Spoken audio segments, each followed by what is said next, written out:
नमस्कार सांग मैंने केमती अच्छा आपण मैंने आशा करुँ आपण मैंने बहुत भलरे थे आबे मु किछि दिन है हार्वेस्टिंग वीडियो एपाई दे पारुनी कि मोर किचन गार्डन रे बेसी जिनस हार्वेस्टिंग करने ना जमीक पानी कखारू भेंडी छड़ा आउ सब वर्षा लगातार हवा जुगुरु सब गछ गुड़ाक पोची जाइए जो गछ सब एबे लगे से बहुत छोट छोट गछ एबे फल भी धरिनी कि फूल भी आसनी तो से मुझे देखे पारनी चलतु आज पानी कखारू हार्वेस्टिंग रू स्टार्ट करवा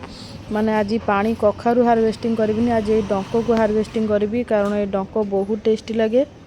आपण मैंने केते जण पानी कखारू डंक खाई प्लीज कमेंट बॉक्स रे जनइबे आउ जदि आपण मानक ये वीडियोटा भल लगी लाइक शेयर सब्सक्राइब करेंगे आउ सांग मैंने आउ गोटे कथा कहूँ जो मैंने पानी कखारू डंक खाई ना प्लीज थरे करिकी खातु कखारू डंकठू भी अधिक टेस्ट लगे आउ आपण मैंने थरे करिकी निश्चय खातु। तो आज मोर एतिकी डंक हेले ही हो